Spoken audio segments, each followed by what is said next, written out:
জাবেরিয়া, professor ইমতিনানের লেকচারের নোটগুলো দাও আমাকে। ইমামা বান্ধবীকে উদ্দেশ্য করে বলল, যে টেবিলে বসে পড়ছিল। হাত বাড়িয়ে জাবেরিয়া একটা নোটবুক ওকে দেয়। ইমামা নোটবুক খুলে পৃষ্ঠা উল্টে পাল্টে দেখতে থাকে।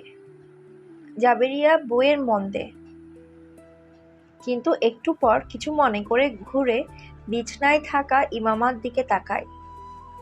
তুমি লেকচার নোট করা বন্ধ করেছো কেন? জিজ্ঞাসা করে ওকে। ইমামা নোটবুক থেকে মুখ তোলে। কিছু বুঝলে তারপর না নোট করব? মানে কি? প্রফেসর ইমতিনানের লেকচার বুঝে আসে না? জাবেরিয়া অবাক হয়। কত ভালো পড়ায়। কখন বললাম খারাপ পড়ায়? আমি শুধু। ইমামা কথা থামিয়ে হাতে থাকা নোটবুকটা এপিট-ওপিট করে। জাবেরিয়া ভালো করে ওর দিকে তাকায়।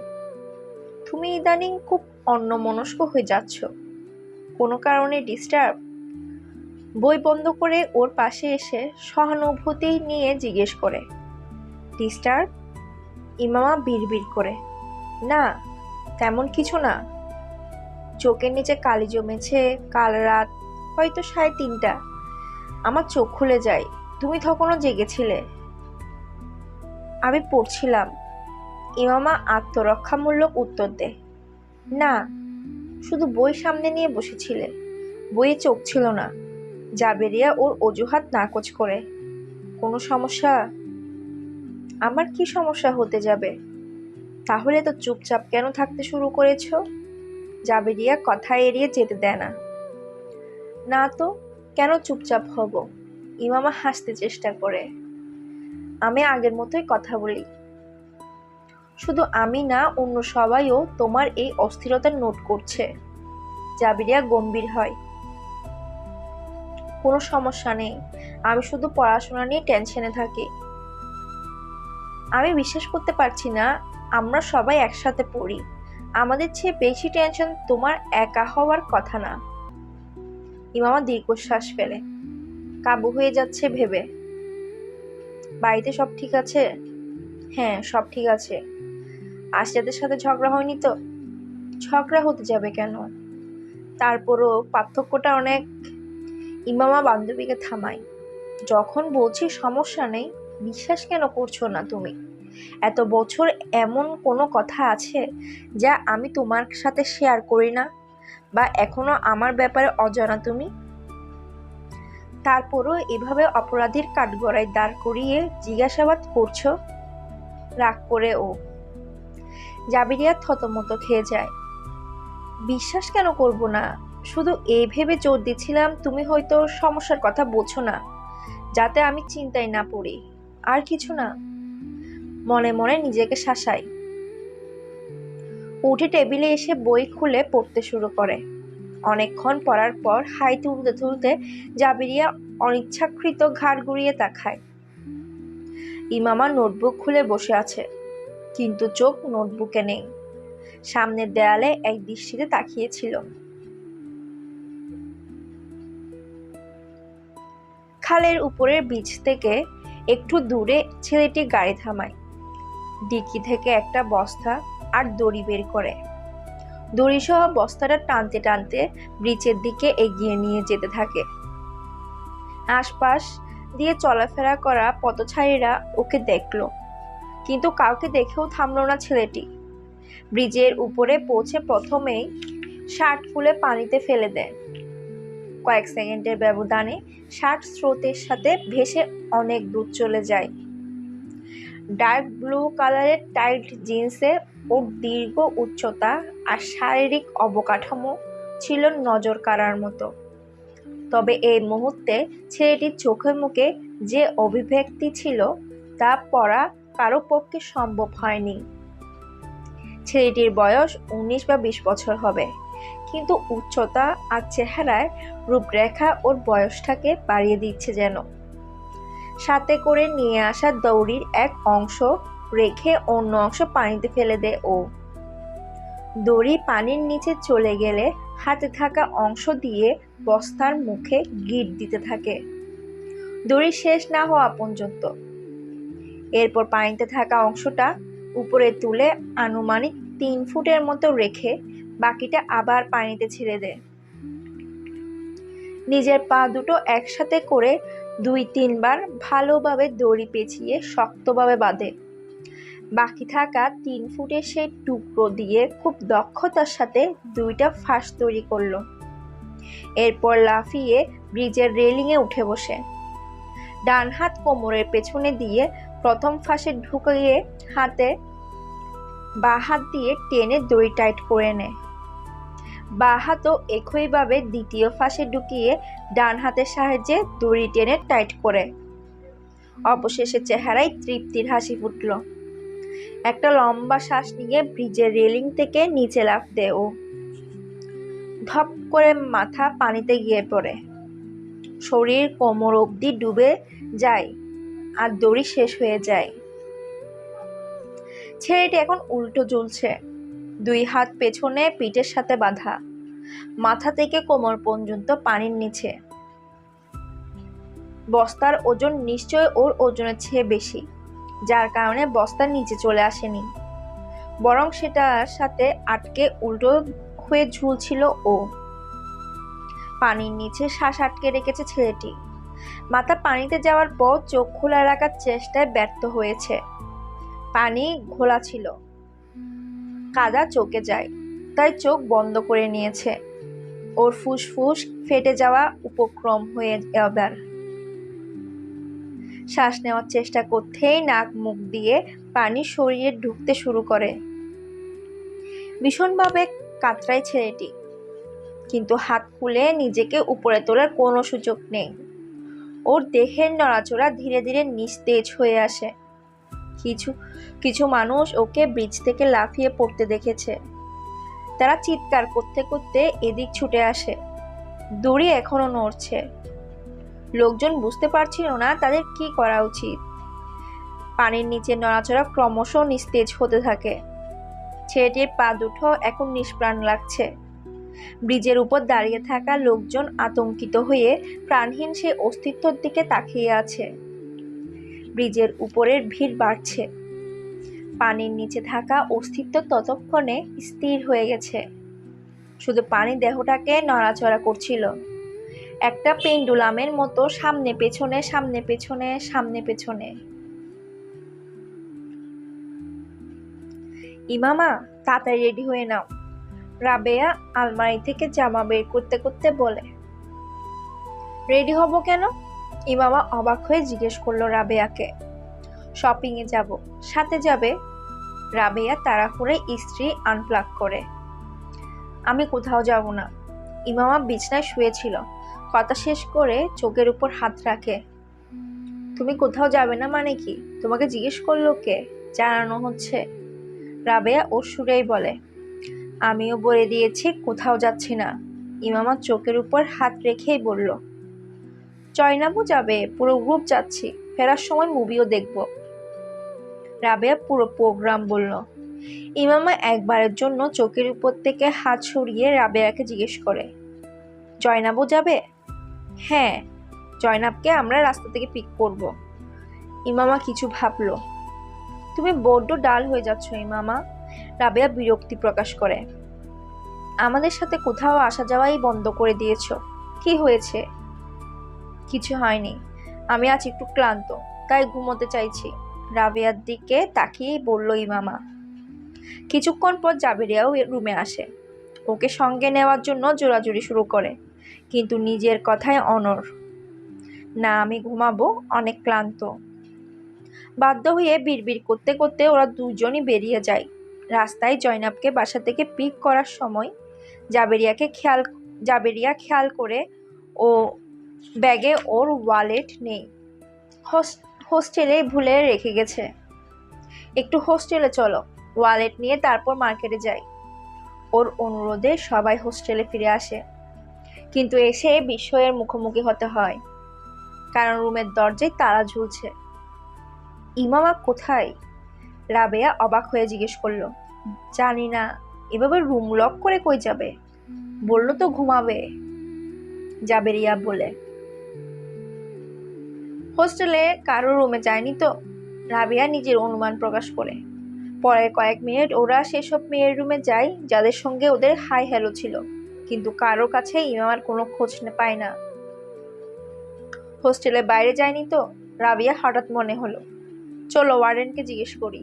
জাবেরিয়া সাই দেয়। ওরা ওরা ওয়ার্ডেনের কাছে এসে জিজ্ঞেস করে, হ্যাঁ, ইমামা কিছুক্ষণ আগেই বাইরে গেছে। ওদের নিশ্চিত করে ওয়ার্ডেন, জাবেরিয়া আর রাবেয়া একজন অন্যজনের মুখের দিকে তাকে বলে গেছে সন্ধ্যায় ফিরবে। ওয়ার্ডেন আর পরিষ্কার করে। ওরা ওয়ার্ডেনের রুম থেকে বেরিয়ে আসে। ইমামা যাবে কোথায়? আমাদের সাথে যাওয়ার সময় বেঁকে বসলো, ঘুম দরকার, ক্লান্ত, আর এখন গায়েব। রাবেরিয়ার খটকা লাগে। রাতে ওরা দেরি করে ফিরল। যখন ওরা ফেরে, ইমামা তখন রুমে।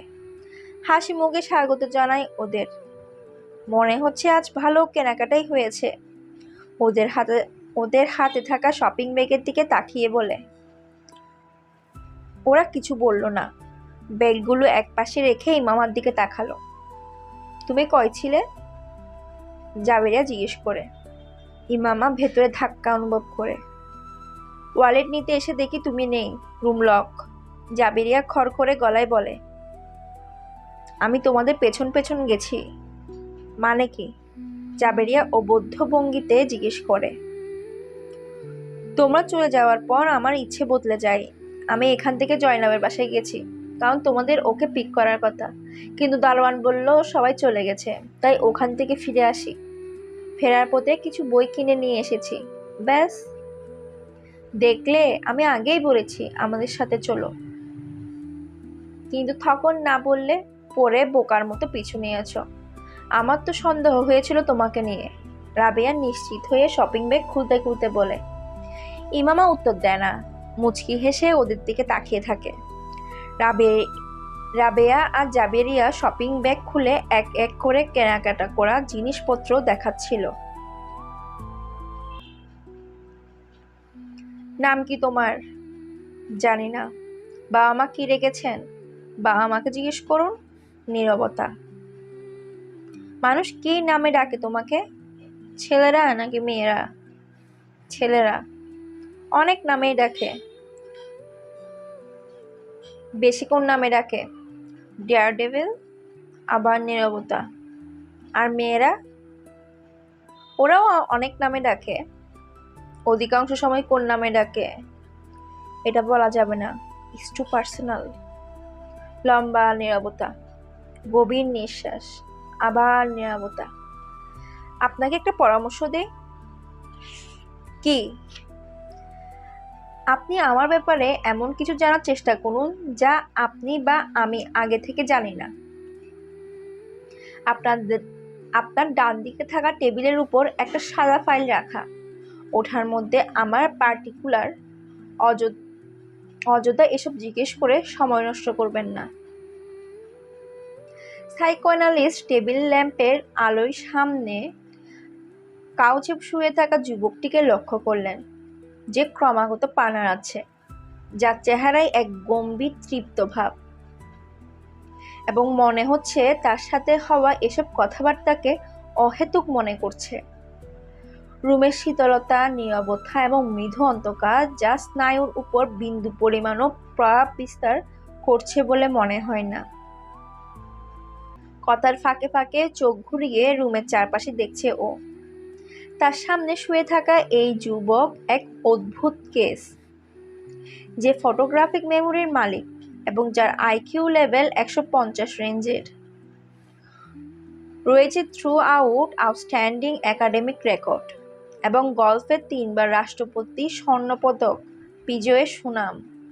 অথচ এত কিছুর পরও এই নিয়ে তৃতীয়বার আত্মহত্যার চেষ্টা করে ব্যর্থ। তার ধার প্রান্তে হাজির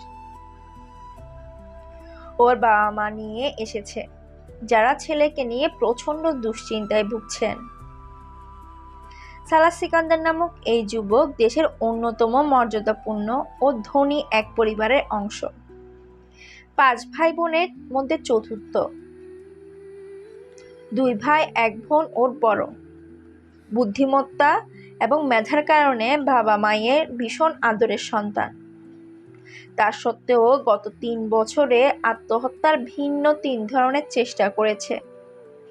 প্রথমবার রাস্তায় বাইক চালানোর সময় ওয়ান ওয়ে ভেঙে অন্য রাস্তায় ঢুকে বাইক হতে হাত সরিয়ে নেয়।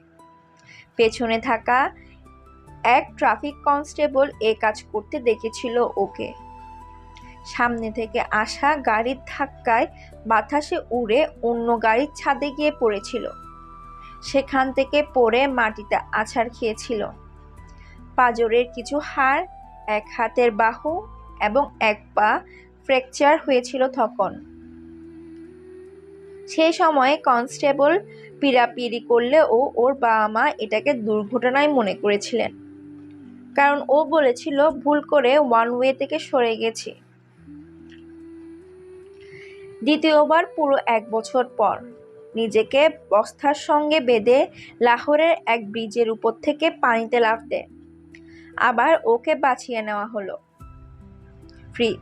ব্রিজের উপরে থাকা লোকজন সেই দড়ি ধরে ওকে টেনে তোলে, যার সাথে নিজেকে বেঁধে নিচে লাফ দিয়েছিল। এবার সাক্ষী দেওয়া মানুষের সংখ্যাও বেশি ছিল যে ও নিজে পানিতে লাফিয়ে পড়েছে। কিন্তু ওর বাবা মায়ের বিশ্বাস হয়নি। ওর বক্তব্য ছিল কিছু ছেলে গাড়ি আটকে ব্রিজের কাছে নিয়ে ওকে বেঁধে পানিতে ফেলে দিয়েছে। তাছাড়া যেভাবে বাধা ছিল তাতে এটাই মনে হওয়ার কথা। পরের কয়েক সপ্তাহ পুলিশ ওর বর্ণনা দেওয়া সেই ছেলেদের সারা শহর হন্য হয়ে খুঁজে বেড়ায়।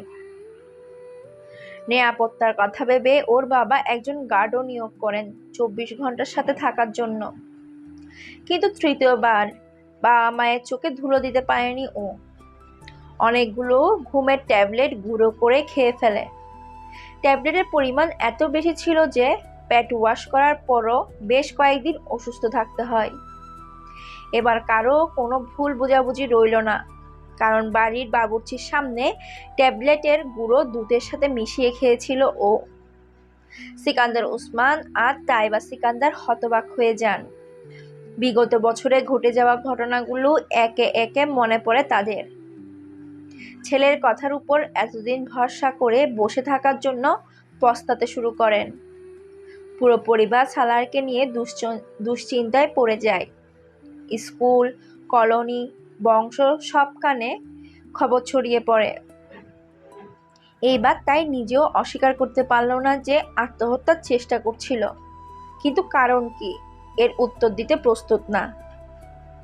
বাবা মা ভাই বোন কারো কাছে মুখ খুলেনি ও। সিকান্দার উসমান এ লেভেলের পর ওকে তার বড় ছেলেদের মতো পড়াশোনার জন্য বাহিরে পাঠাতে চেয়েছিলেন। তিনি জানতেন তার এই ছেলে যে কোনো জায়গায় শুধু সহজে ভর্তি না বরং স্কলারশিপও পেয়ে যাবে। কিন্তু সত্য সামনে আসার পর তার সব পরিকল্পনা হাওয়ায় মিলে যায়।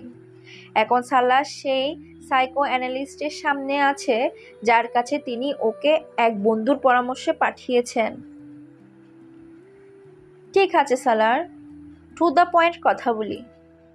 মরতে কেন চাও তুমি? সালার কাঁধ উঁচিয়ে বলে, আপনাকে কে বলল আমি মরতে চাই? 3বার আত্মহত্যার চেষ্টা করেছো তুমি। চেষ্টা করা এবং মরার মধ্যে অনেক পার্থক্য। প্রতিবার কাকতালীয়ভাবে বেঁচে গেছো, না হলে নিজেকে মারার কোনো সুযোগ বাদ রাখোনি। দেখুন, আপনি যেটাকে আত্মহত্যা বলছেন আমি সেটাকে আত্মহত্যার চেষ্টা হিসেবে দেখি। আমি শুধু দেখতে চাই মৃত্যুর যন্ত্রণা কেমন। সাইকোঅ্যানালিস্ট তাকিয়ে রইলেন। সালাদ তাকে বেশ শান্ত ভঙ্গিতে বোঝানোর চেষ্টা করে। মৃত্যুর যন্ত্রণা বুঝে তুমি কি করবে? ব্যাস এমনিতেই কৌতূহল বলতে পারেন। সাইকোঅ্যানালিস্ট দীর্ঘশ্বাস ফেলেন।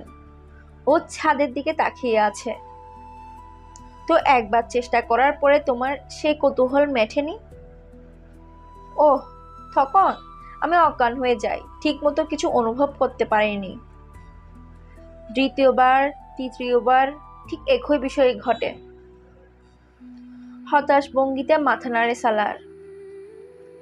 তার মানে তুমি চতুর্থ চেষ্টাও করবে? অবশ্যই। আর আমি অনুভব করতে চাই যন্ত্রণা চরমে পৌঁছালে কেমন লাগে। মানে কি?